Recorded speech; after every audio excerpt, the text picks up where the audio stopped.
Hello and welcome to the British English podcast. On today's episode, we have my father with us today. We've already done an episode with my mother, and it was about the mother and son relationship, and we went through what she thought of me as a child. And I thought it would be good to get a second opinion to see if this correlates with my father's opinion. So let's get straight into it. This one is a bit more impromptu, so my father hasn't had time to think about it, but we'll see how he fares. Hello, Father, how are you? Hello, son. How are you?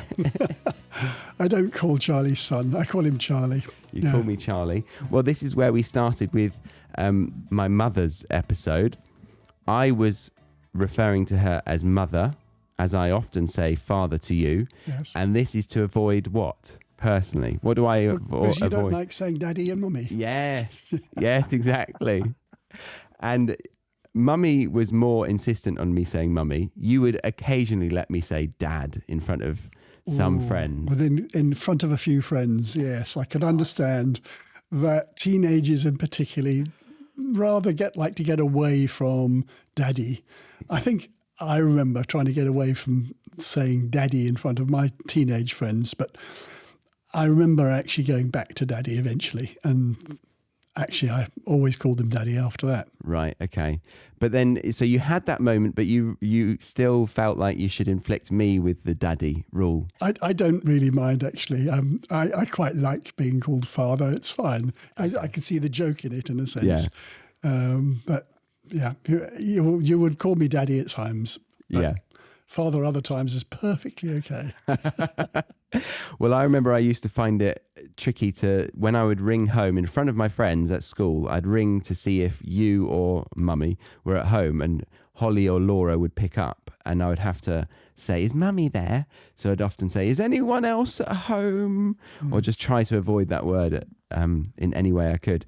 But yeah, so we're here to talk about our relationship, your opinion of me.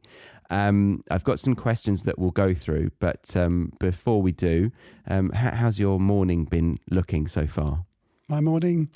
Well, I'm retired now, so the wonderful thing is that I don't always have any great pressure to get up really early.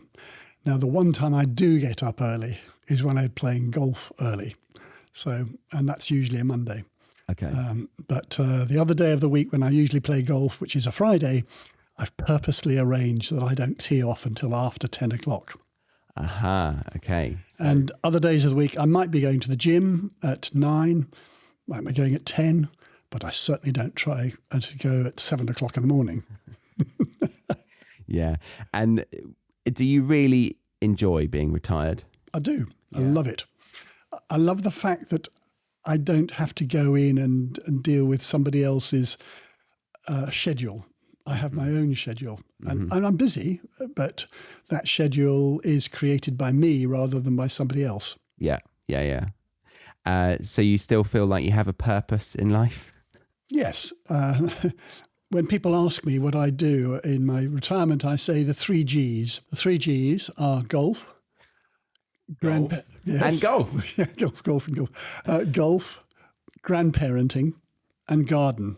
The 3 Gs. And I like to add in occasionally a 3rd G, which is gin and tonic. A 4th G? A 4th G, yes. Yes, I'm a good maths teacher, aren't I?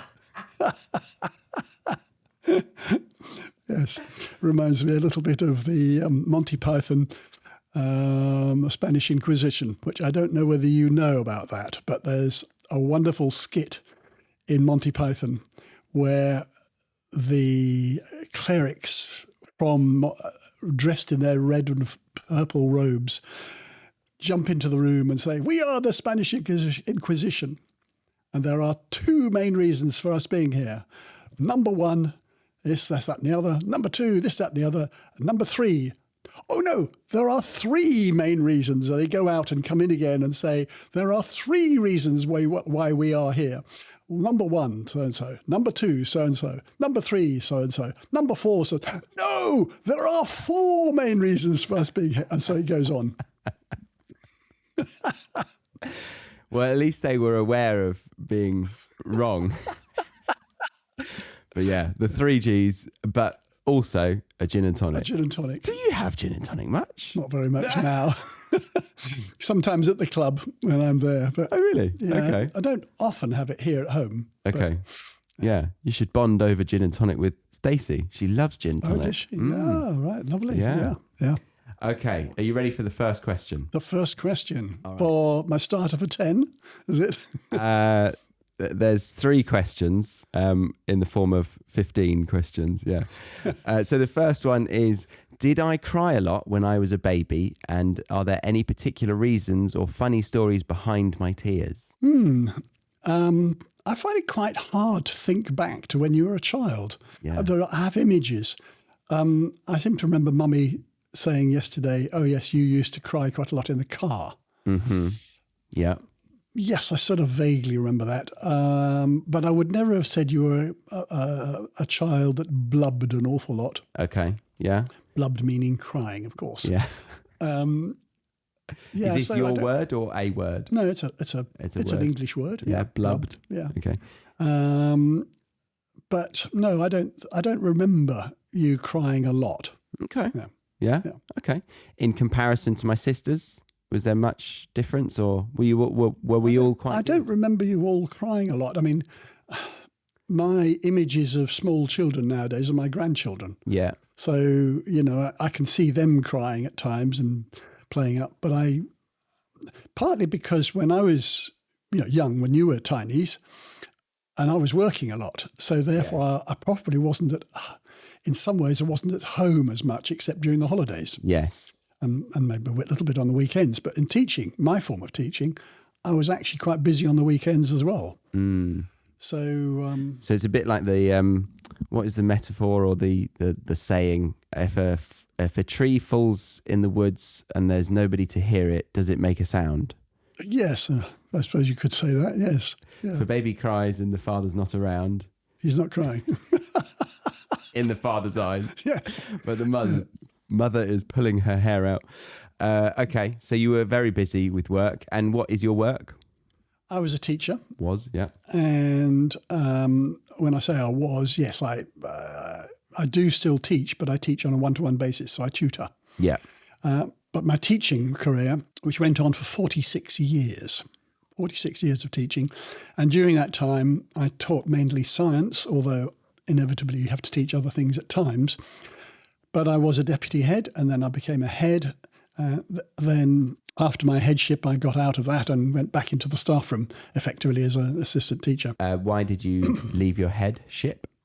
A headship I left because when I'd been employed by the governors of the school I went to, they implied that things were financially difficult. But when I got to being employed there, I realised that they were far more than difficult. They were bankrupt. And Oh, right. I can see that I was being effectively made a scapegoat, I felt. And they weren't really listening to me about what we needed to do to get out of the problem.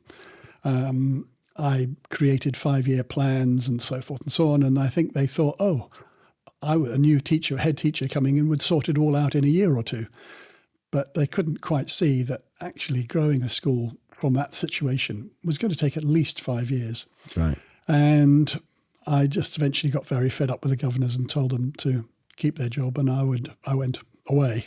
All right. Okay. So it's quite political. Political? No? I don't know whether I would use that word. It was. Well, they were using you as a scapegoat, I think. I felt they were using me as a scapegoat, but they probably wouldn't see it that way. But I don't, because they realised they'd got to a point where the school needed actually to be sold. Mm-hmm.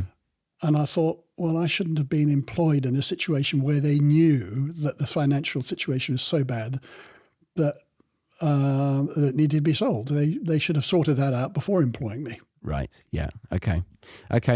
So then you went back to teaching in the classroom, back into the staff room, as you said, and you stayed there for 10, 20 years? 25 years. About 25 years, I guess, because I spent the last school I was at it for 23 years, but I'd done a couple of other years in between in one or two other schools, temporarily. Yeah. between leaving the headship and then getting the job in my law school. Okay. So that was your profession. That was your career. Yeah. Back to me being a kid though. What was but the relevance there was that you were very busy doing all of that whilst we were growing up. But do you remember anything particularly silly that I ever got upset about as a kid? Yes, I do remember one thing actually. Okay. Yeah. I remember you came back from school one day quite upset that other children were teasing you about the size of your feet. Oh, for God's sake. This came up as well. Yeah. Yeah. And I said to you, right, well, if people are making fun of your feet. And you've got massive feet. Well, I've got big feet. Yeah. Oh, yeah. Then why don't you just join in the laughter with them? Yeah, I remember this lesson you taught me. Yeah. And you came back a few days later and home and you said to me quite proudly, Daddy, I laughed with them when they talked about my feet and so forth and so on, and it was much better. Oh. And you were so pleased with yourself that you had got over your problem. Oh, And I was pleased too. Yeah. So that's probably the first realization of self-deprecation. I suppose so, yes. Welcome to World of British Humour. We will be leaving the free version of this episode here for today. But if you did want to continue listening to this conversation, then head over to the BritishEnglishPodcast.com, where you can sign up to the Premium Podcast or the Academy.